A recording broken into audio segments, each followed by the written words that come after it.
Hello everyone, this is Surabhi. Welcome to study hacks. आज की जो इंपॉर्टेंट करंट अफेयर्स हैं आपके एग्जाम के लिए बेनिफिशियल है, यानी कि UPSC, PCS, NDA, EPFO, SSC and banking के लिए। आइए आज का इंपॉर्टेंट डे देख लेते हैं क्या है। नेशनल टेक्नोलॉजी डे सेलिब्रेट किया जाता है हर साल 11 मई को। ये डे जो है एनिवर्सरी सेलिब्रेट की जाती है किसकी, जो पोखरान न्यूक्लियर टेस्ट किया गया था। इसमें मूवी भी बनी है जॉन इब्राहिम की, आप देख सकते हैं जाके। 1998 में इसका टेस्ट किया गया था, न्यूक्लियर टेस्ट। ठीक है, तो इसी की एनिवर्सरी सेलिब्रेट की जाती है। उस टाइम जो हमारे देश के प्रधानमंत्री थे वो थे अटल बिहारी वाजपेयी जी, और साथ ही साथ ये पर्सनैलिटी जो है हमारे फॉर्मर प्रेसिडेंट यानी कि एपीजे अब्दुल कलाम, जिनको मिसाइल मैन ऑफ इंडिया के नाम से भी जाना जाता है। ठीक है, एम जो है इसका बेसिकली क्या है, हाईलाइट करा जो अचीवमेंट्स पाई गई हैं इंजीनियर साइंटिस्ट के द्वारा किस फील्ड में, साइंस एंड टेक्नोलॉजी की फील्ड में, इसको और ज़्यादा इनकरेज करना। नेक्स्ट है प्रधानमंत्री गरीब कल्याण अन्न योजना। प्रधानमंत्री गरीब कल्याण अन्न योजना काफ़ी न्यूज़ में है कोविड-19 के ड्यूरेशन में, बिकॉज कोविड-19 के जो इम्पैक्ट देखने को मिले हैं काफ़ी, उससे जो रहे जो गरीब लोग हैं उनके घर अन्न की सुविधा नहीं है। इसके तहत, इस स्कीम के तहत क्या होगा, डिस्ट्रीब्यूट किया जाएगा जो अन्न रहता है, आटा, दाल, जो भी चीज़ें रहती हैं, कनक वगैरह। ठीक है, उसको डिस्ट्रीब्यूट किया जाएगा इस स्कीम के तहत। ठीक है, रिसेंटली ही 13 स्टेट्स ने स्टार्ट किया है डिस्ट्रीब्यूटिंग फूड ग्रेन अंडर प्रधानमंत्री गरीब कल्याण अन्न योजना के तहत। ये स्कीम है, इसको रोल आउट किया गया 2 मंथ के लिए, यानी कि मई जून के लिए 2021 की अगर बात करें तो। कंट्री की हेल्थ केयर इंफ्रास्ट्रक्चर को सही करने के लिए, कैपेसिटी को बढ़ाने के लिए प्रधानमंत्री गरीब कल्याण अन्न योजना जो है वो किसका पार्ट है, प्रधानमंत्री गरीब कल्याण पैकेज का, जो बैटल जो देखने को मिल रही है लोगों के द्वारा, ठीक है, कोविड से रिलेटेड जो जूझ रहे हैं इस बीमारी से, ठीक है, उनको क्या करना, पैकेज प्रोवाइड करवाना इस स्कीम के तहत। जो इसकी जो नोडल एजेंसी है, यानी कि नोडल मिनिस्ट्री कौन सी है, मिनिस्ट्री ऑफ फाइनेंस है किसकी, प्रधानमंत्री गरीब कल्याण पैकेज की। इनिशियली अगर देखें तो इसको अनाउंस किया गया था 3 मंथ्स पीरियड के लिए, अप्रैल, मई और जून 2020। नेक्स्ट है यूरेनियम। यूरेनियम जो है ये क्या है, एक मेटल है। ठीक है, तो 2 लोगों के द्वारा क्या किया गया, इसको इलीगली सेल किया जा रहा था। ठीक है, तो 2 लोगों को अरेस्ट किया गया एटॉमिक एनर्जी एक्ट 1962 के तहत। जो इनसे जो सैंपल मिले हैं यूरेनियम के, उनको टेस्ट किया गया और कंफर्म किया गया कि ये नेचुरल ही यूरेनियम है। किसके द्वारा ये डिक्लेयर किया गया, बाबा एटॉमिक रिसर्च सेंटर के द्वारा। यूरेनियम जो है वो नेचुरली अक्कर रहता है। ठीक है, सॉइल, रॉक और वाटर में पाया जाता है। ये काफ़ी हार्ड देखने को मिलता है, dense, malleable, ductile, silver, white और रेडियो एक्टिव मेटल है। यूरेनियम मेटल जो है वेरी हाई डेंसिटीज में देखने को मिलती है। रिएक्ट करवाया जाता है इसको कोल्ड वाटर से। मेन यूज़ रहता है यूरेनियम का सिविलियन सेक्टर में रहता है, fuel, commercial, nuclear power plant for generation of nuclear energy. First जो एटॉमिक बॉम्ब यूज़ किया गया था वॉरफेयर में, यूरेनियम बॉम्ब यूज़ किया गया था। जो बॉम्ब है कंटेन किया गया इनफ जो यूरेनियम रहता है 235 आइसोटॉप्स। आइसोटॉप्स क्या रहते हैं, आइसोटॉप्स रहते हैं सेम एटॉमिक नंबर रहता है बट डिफरेंट, क्या same atomic number but different atomic mass रहता है। कैसे, जैसे आप ये देख सकते हैं एग्जांपल जो हाइड्रोजन की है। ठीक है, हाइड्रोजन का एटॉमिक नंबर क्या है, 1 है। ठीक है, तो इसका क्या रहेगा, डिफरेंट क्या रहेगा, मास नंबर। ठीक है, 1, 2 और 3, ये क्या है, आइसोटॉप्स। सेम रहेंगे एटॉमिक नंबर बट डिफरेंट क्या रहेंगे, इसके mass number, that is isotope. I hope आपको ये क्लियर हुआ होगा। ठीक है, अगर यूरेनियम की बात करें, इंडिया में यूरेनियम के डिपॉजिट कहाँ पाए जाते हैं, धारवाड़ रॉक्स में पाई जाती हैं, अक्कर होती हैं ये। और साथ ही साथ सिंहभूम कॉपर बेल्ट झारखंड में पाई जाती है, Udaipur, Alwar, Jhunjhunu district Rajasthan, Durga district Chhattisgarh, Bandra district Maharashtra, Kullu district Himachal Pradesh में इसके डिपॉजिट पाए जाते हैं। अगर बात करें कि इसकी जो एंट्री है सीरियल नंबर 54 जो लिस्ट 1 में की गई है, यानी कि यूनियन लिस्ट जो है, लिस्ट मैंने आपको करवाई थी। ठीक है, प्रीवियस जो हमने लेक्चर्स किए इसके करंट अफेयर्स के, हमारे जो संविधान में 12 शेड्यूल्स हैं। ठीक है, उसमें 7th में लिस्ट पाई गई है, फर्स्ट, सेकंड और थर्ड, यानी कि फर्स्ट लिस्ट में कौन सी आती है, यूनियन लिस्ट, सेकंड में स्टेट लिस्ट, थर्ड में कॉन्करेंट लिस्ट। यूनियन लिस्ट में जितने भी सब्जेक्ट है उस पर सेंटर लॉ बनाती है।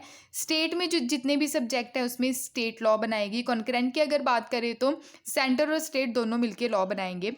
और ये पार्लियामेंट के द्वारा एक एक्ट पास किया गया, mines and mineral development and regulation act 1957 का।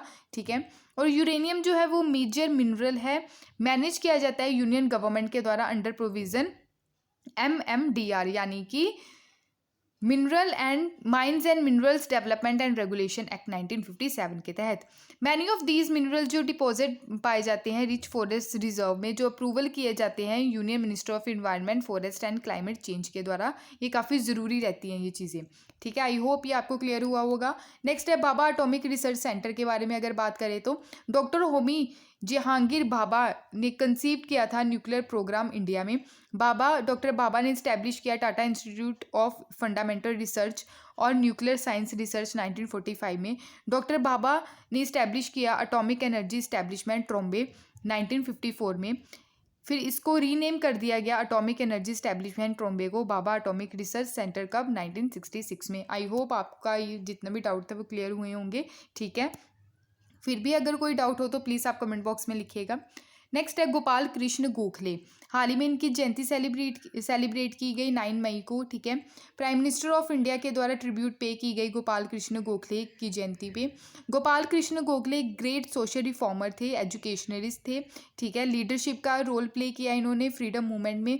बर्थ इनका हुआ 9 मई 1866 में कोतलुक विलेज, प्रेजेंट डे जो महाराष्ट्र में, और ये पार्ट है बॉम्बे प्रेसिडेंसी का, ठीक है। बिटवीन 1899 टू 1902 की अगर बात करें तो ये मेंबर रहे बॉम्बे लेजिस्लेटिव काउंसिल के, और साथ ही साथ इन्होंने काम किया इंफीरियर लेजिस्लेटिव काउंसिल में 1902, और कब तक 1950 तक, जब तक इनकी डेथ नहीं हुई तब तक इन्होंने यहाँ पे किया काम, ठीक है। इंफीरियर लेजिस्लेचर की अगर बात करें, गोखले ने काफ़ी अहम रोल अदा किया मोहल्ले मिंटो रिफॉर्म जब आए 1909 में, ठीक है। तो ये हमने पॉलिटी में डिस्कस किया है मोहल्ले मिंटो रिफॉर्म, ठीक है। लिंक मैं इसका प्रोवाइड करवा दूंगी, प्लीज़ आप जाके देख लीजिएगा। हिस्टोरिकल बैकग्राउंड काफ़ी डिटेल में मैंने डिस्कस किए हैं, ठीक है। और ये एसोसिएटेड रहे moderate group of Indian national Congress, join किया इन्होंने 1889 में। ये पार्ट बने, प्रेसिडेंट बने इंडियन नेशनल कांग्रेस के 1905 बनारस सेशन में। मॉडरेट एंड एक्सट्रीमिस्ट जो लीड किया गया लाला लाजपत राय, बाल गंगाधर तिलक, और साथ ही साथ अदर और्स भी थे। 2 फैक्शंस जो देखने को मिले, सूरत स्प्लिट देखने को मिला, यानी कि इंडियन नेशनल कांग्रेस का विभाजन हुआ 1907 में, उसको सूरत स्प्लिट बोला गया। इस्टेब्लिश किया इन्होंने servant of India society 1905, expansion of Indian education, यानी कि एजुकेशन को बढ़ावा देने के लिए इन्होंने सर्वेंट ऑफ इंडिया सोसाइटी को इस्टेब्लिश किया 1905 में। और साथ ही साथ एसोसिएट किया सार्वजनिक सभा जर्नल स्टार्ट की गई गोविंद रनाडे के द्वारा। 1908 की अगर बात करें तो इन्होंने फाउंड किया रनाडे इंस्टीट्यूट ऑफ इकोनॉमिक्स, और साथ ही साथ इंग्लिश वीकली न्यूज़पेपर को भी स्टार्ट किया गया जिसका नाम था हितवड़ा पीपल्स पेपर, ठीक है। ये इनके द्वारा न्यूज़पेपर स्टार्ट किया गया। नेक्स्ट है इंपॉर्टेंट न्यूज़ है ताइवान के बारे में, ठीक है। ताइवान ने रिसेंटली इंडिया को क्या दिया, मतलब एड दी है, सहायता प्रोवाइड करवाई है, कोविड-19 असिस्टेंट, ऑक्सीजन कंसनट्रेटर्स और सिलेंडर, ठीक है। ऑक्सीजन कंसनट्रेटर और सिलेंडर की सहायता दी है ताइवान ने हमारी कंट्री को, ठीक है।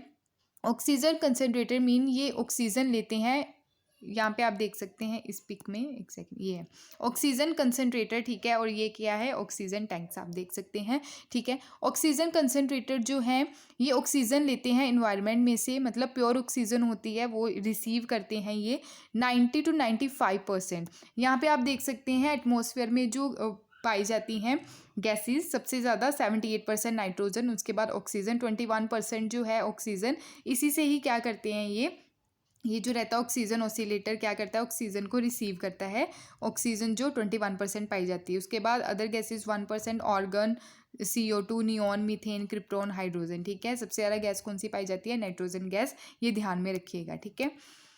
तो इसके बाद हम देखते हैं, ठीक है। एड जो है वो दी गई ग्रोइंग एंगेजमेंट बिटवीन, जो देखने को मिला इंडिया और ताइवान, यानी कि स्पेशली जो अगेंस्ट जो रहा बैकड्रॉप देखने को मिला, जैसे स्टैंड ऑफ देखने को मिला चाइना का LAC के ऊपर, लाइन ऑफ एक्चुअल कंट्रोल, ठीक है। तो चाइना भी हेल्प करने की कोशिश कर रहा है, बट हमारी इंडिया जो है वो मना कर रही है, ठीक है। क्योंकि पहले तो ये सब चीज़ें देखने को मिली, चाइना स्टैंड ऑफ देखने को मिला, अब हमारी हेल्प करने की कोशिश कर रहे हैं, इसलिए हमारी इंडिया ने क्या किया है, मना कर दिया चाइना की हेल्प लेने से, ठीक है। इंडिया जो है वो प्रेफर कर रहा है कि मेडिकल सप्लाई जो है कमर्शियल बेसिस पर करे, चाइना के साथ हम खरीदारी करें, मतलब पैसे लेके हम चीज़ों को खरीदे, ना कि वो हमारी क्या करे, वो मदद करे, ठीक है। चाइना का जो एग्रेसिव एक्शन देखने को मिला था रीजन में, इंक्लूडिंग रिपीटेड वॉल्यूशन करता है वो, ठीक है, ताइवान एयर स्पेस में।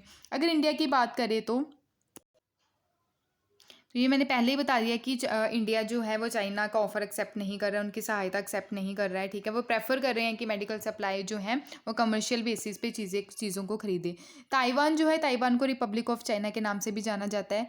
ये island of southern coast of China, यहाँ पे आप देख सकते हैं, एक सेकेंड मैप आप देखिए, ये ताइवान है, ठीक है। ईस्ट चाइना सी है, साउथ चाइना सी है, काफ़ी कॉन्फ्लिक्ट देखने को मिलता है चाइना और ताइवान के बिटवीन इस चीज़ को लेके। अगर ये हमारे इंडिया, यहाँ पे आपको ताइवान आइलैंड कंट्री देखने को मिलेगी, ठीक है। नेक्स्ट चलते हैं, यहाँ पे आप देखिए, गवर्न जो है independently for mainland China since 1949। Most जो पॉपुलर स्टेट है और ये मेंबर नहीं है ताइवान जो है यूनाइटेड नेशन का। लार्जेस्ट इकनॉमी है यूनाइटेड नेशन के, अगर बाहर की बात करें उसके बाद ये लार्जेस्ट इकनॉमी है ताइवान की। एशिया की 5th लार्जेस्ट इकोनॉमी है ताइवान। ग्लोबल लीडरशिप की अगर बात करें तो चिप मैन्युफैक्चरर में काफ़ी अहम रोल है इसका ग्लोबल लीडरशिप में। सेकेंड लार्जेस्ट मैन्युफैक्चरर है आईटी हार्डवेयर का, यानी इंफॉर्मेशन टेक्नोलॉजी हार्डवेयर का। वन चाइना पॉलिसी की अगर बात करें तो वन चाइना पॉलिसी की अगर बात करें तो चाइना बोलता है कि चाइना की वन चाइना पॉलिसी है, तो इसलिए चाइना दूसरी कंट्रीज़ को क्या करता है, डराता रहता है कि ताइवान के साथ अच्छे रिलेशन नहीं रखने हैं।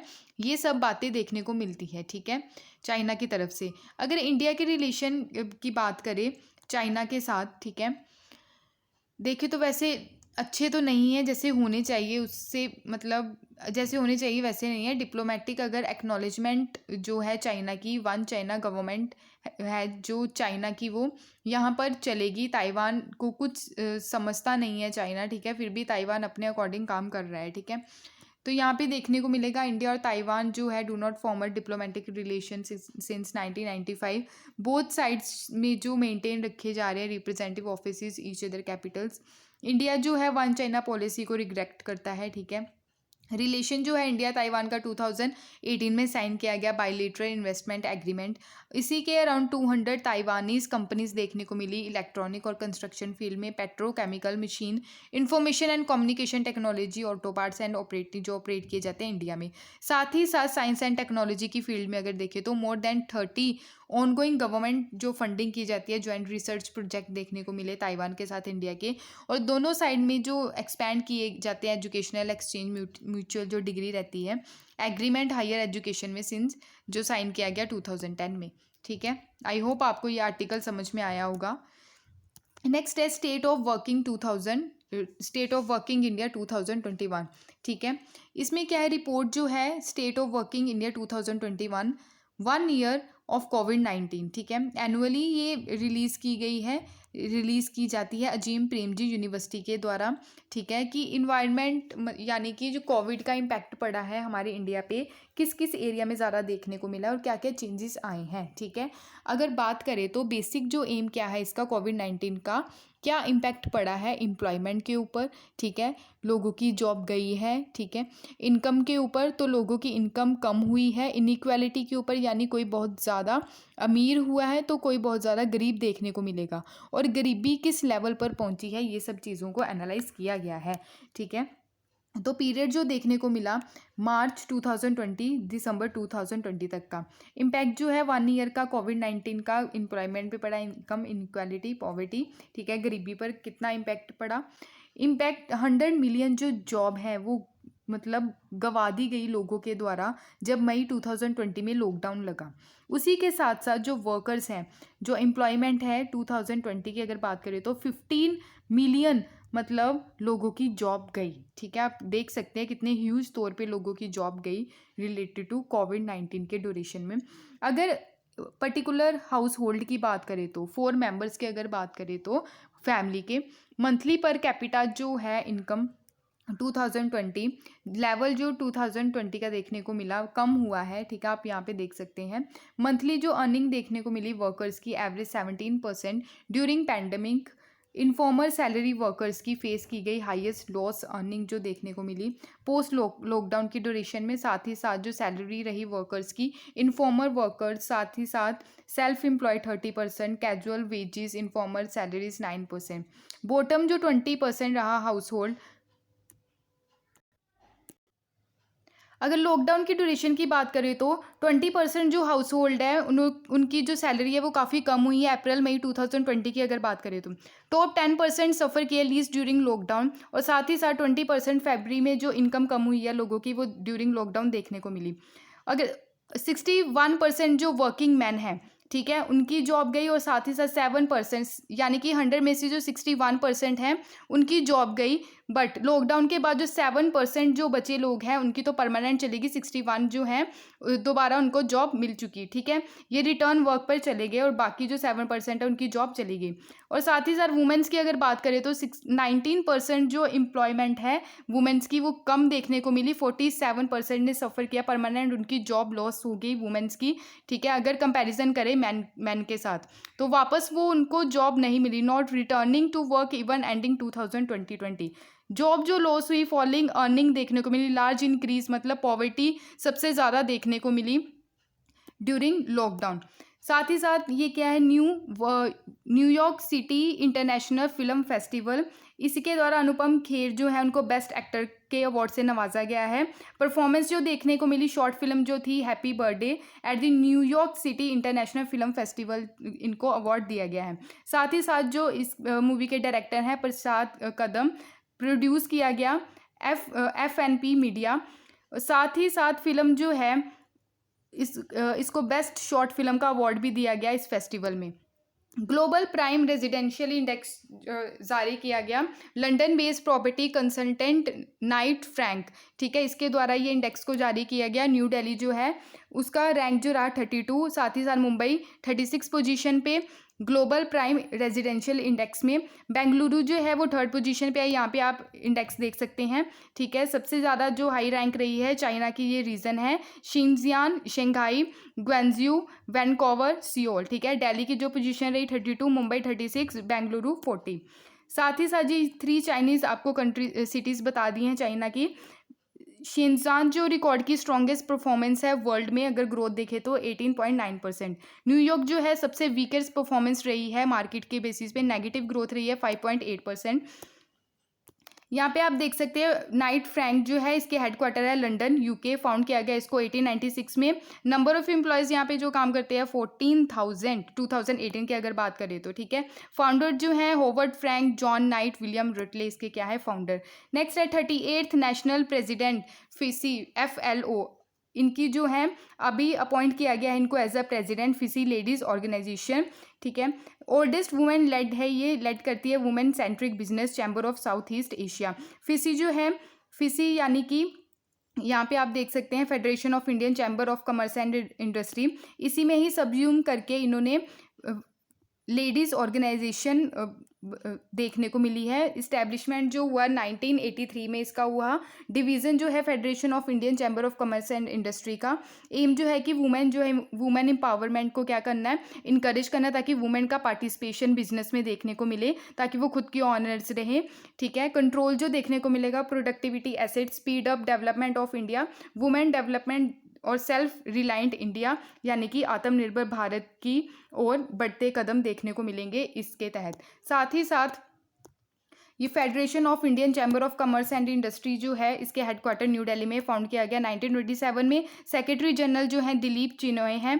पर्पस क्या है, पॉलिसी एडवोकेसी। फाउंडर है पुरुषोत्तम दास ठाकुरदास, और साथ ही साथ घनश्याम दास बिरला इसके क्या है फाउंडर हैं, ठीक है। फर्स्ट इंडियन जो है उनको अरब वर्ल्ड नोबेल प्राइज से नवाजा गया है। मुंबई में इनका बर्थ हुआ था, डॉक्टर तेहरा कुतुबुद्दीन, ठीक है। ये प्रोफेसर हैं अरेबिक लिटरेचर की यूनिवर्सिटी शिकागो में। रिसेंटली ही इनके द्वारा ये अवार्ड जीता गया है जिसका नाम है 15th शेख ज़ियद बुक अवार्ड है, ठीक है। अवार्ड जो कंसीडर किया जाता है इसको नोबेल प्राइज़ बोला जाता है अरब वर्ल्ड का। और साथ ही साथ इनके द्वारा जो लेटेस्ट बुक लिखी गई Arabic oration art and function जो पब्लिश की गई ब्रिल एकेडमी पब्लिशर्स के द्वारा लेदेन में 2019, ये थे आज के important current affairs. I hope आपके सारे डाउट्स क्लियर हुए होंगे। अगर आपको मेरी वीडियो पसंद आई हो तो please like share and subscribe ज़रूर कीजिएगा। देखने के लिए शुक्रिया। जय हिंद।